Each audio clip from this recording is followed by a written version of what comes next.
Now, being as this is chemistry, then you have to be very careful. Physical state of the substance might matter.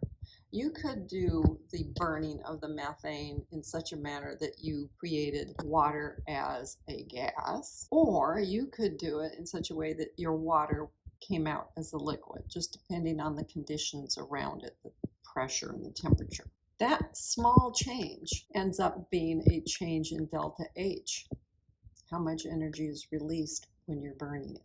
So if I'm taking this, I'm going to end up with, this is even lower, right? Oh, that makes sense that it would be even lower internal energy because I created a liquid instead of a gas, right? I know a liquid has a lower internal energy than a gas of the same substance. So yeah, this has lower internal energy. That means this whole thing lost more. Now, when these are listed in a table, they are always talking about doing it at 1 bar of pressure. So standard conditions for doing calorimetry is the pressures measured in bars, 1 bar, and Kelvin, 298 Kelvin, which would be 25 Celsius. If I'm going to take carbon, I have to specify that it's a graphite. I'm not going to be burning diamonds, all right? I'm going to take some graphite and I'm going to combine it with oxygen and create carbon dioxide. You can think of this as being 2 steps. Oh, really? I mean, that's weird, but okay, let's think of it in being 2 steps.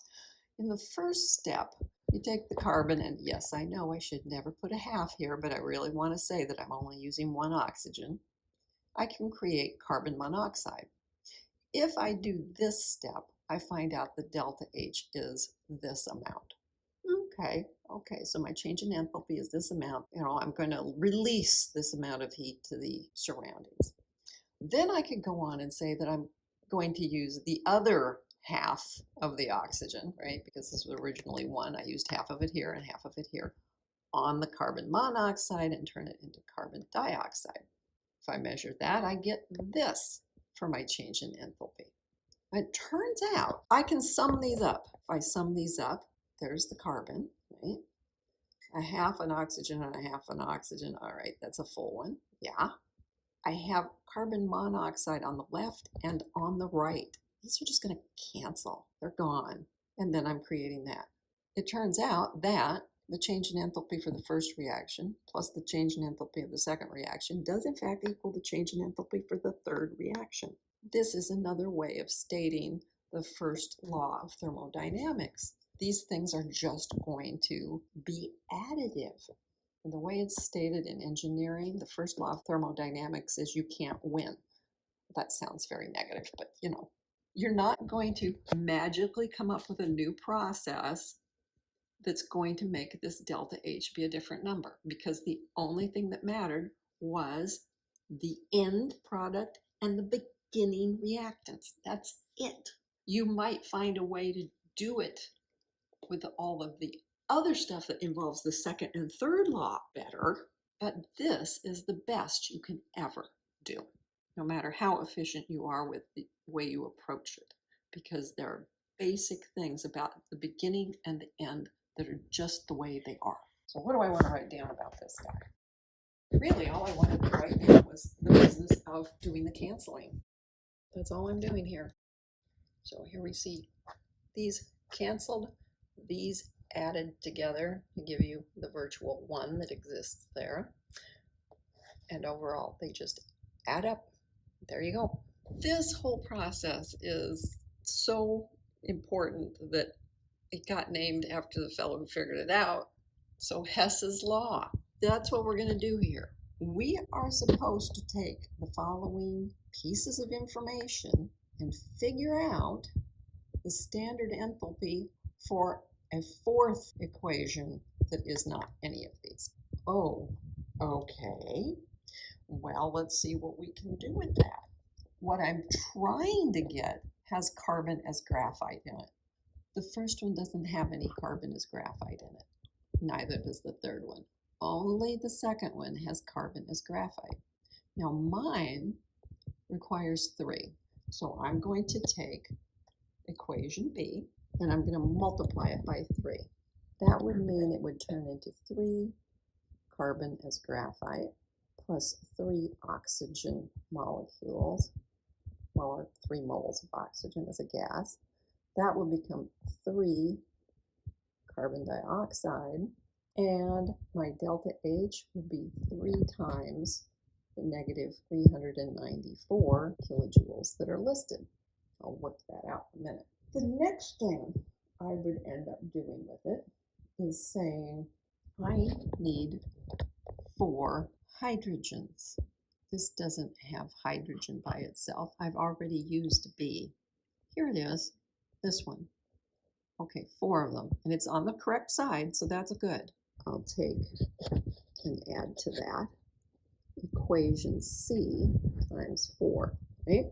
So I'm multiplying that by 4. It's 4 of the hydrogen. 4 times a half would be 2 oxygen, and I would end up with 4 water as a liquid. And the delta H on that would be 4 times the listed value of negative 286 kilojoules. Great, wonderful. So far I've gotten this and I've gotten that. I need this now. I need it on the right-hand side. It doesn't appear in either B or C. It does appear in A. It's on the left side. I'm going to have to flip this. I'm not going to have to multiply it by anything because it's a single one, but I'm going to have to flip it, which means I'm going to have to do a sign change on this.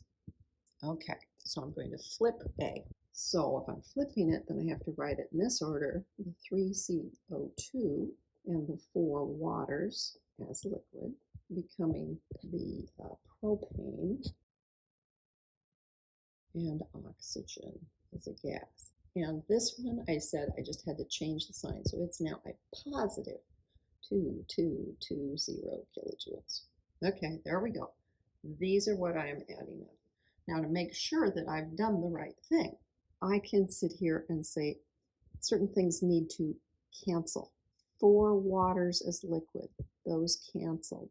The 3 carbon dioxides canceled on the left and on the right, so they cancel.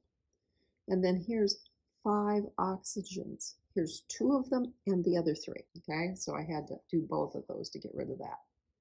What is left? Exactly what I wanted. 3 carbons as graphite plus 4 hydrogens as a gas, becoming the propane. Now I have to finish up by doing these. The 3, this would be a negative 1182 kilojoules, and the 4, this would be a negative 1144 kilojoules, and then when I add all of those up, my delta H is going to be a more modest negative 106 kilojoules. Still exothermic, but there it is. I have done it, and this is using Hess's law. One of the things you can do with Hess's law then is if you have something that you have never seen before and you can't look it up, you can come up with an appropriate equation and then build it up from known ones. This is another example of using Hess's law, and the only difference from the last one is that they haven't really told you what the formula is. They just tell you that you're using methane and oxygen to make a mole of the methanol. So let me just write down that that's what I think I'm planning on doing. I don't know what the formula is going to be, but I'm doing this. Methane and oxygen going to create the methanol as a liquid. That's what I'm aiming for. So I can take a look. Only one of these has methanol in it. It's this one. It has 1 mole, just like I was asked. So I'm just going to keep B just the way it is.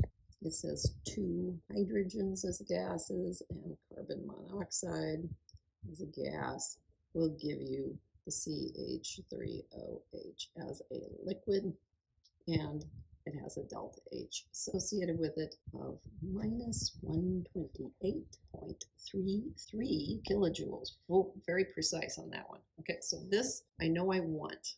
This is not methane, nor is it oxygen. Neither is that. These two I need to get rid of in favor of methane and oxygen. All right, I've already used B. So I'm going to take a look at A and C. Oh, look, this one's got the methane in it, and it gets rid of carbon monoxide. That looks like a great idea. It will get rid of one of the things that I don't want in my equation. It will introduce one of the things I do want in it. So let's look at this again. It's one carbon monoxide, and down here I'm trying to get rid of one. So I think I'll just keep A the way it is too. Let's try that. Keep A. So here's the methane and some water as gas becoming carbon monoxide as a gas and hydrogen as a gas. And the delta H on this one is positive 206.10 kilojoules. Now, right now, since I'm trying to build up to this, I will go ahead and say this is canceling and that is canceling. Remember, this one I'm trying to keep. Here's 2 hydrogens and here's 3. Okay, let me do a partial cancellation. This is all gone, and now this is a 1. All right, and now I have my methane that I wanted. So I have this that I wanted, and I have this that I wanted, but I've got a couple things still that I'm not really pleased with. Let's look at that third one that they gave us. This is the only one we have left, and it's combining hydrogen and oxygen to make water. Well, that would be fine. I need to deal with what's left in these two, water and hydrogen, and I need to cancel these out. I don't want them in my final thing. So this is even in the right direction, right? Because this has water on the left and this has water on the right. However, this has 2 waters and I need to only cancel 1. So I'm going to take half of C. Half of it would be hydrogen and a half an oxygen. Bothers me, but okay. And then this would be the water as a gas.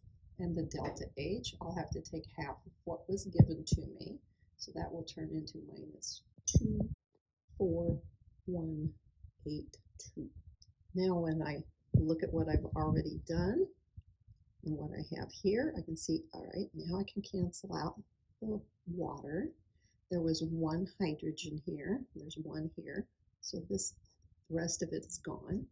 And when I add all of this up, nothing, here's the methane, nothing, nothing, nothing, and a half O2 gas, canceled, canceled, canceled, will give me the methanol as a liquid. And when I add these all up, I end up with a delta H of negative 164.05 kilojoules. When I use this in this method and say kilojoules, I'm always meaning per mole. So that would be per mole of methane burned, or per mole of methanol produced, or per half a mole of oxygen used. It refers to these coefficients.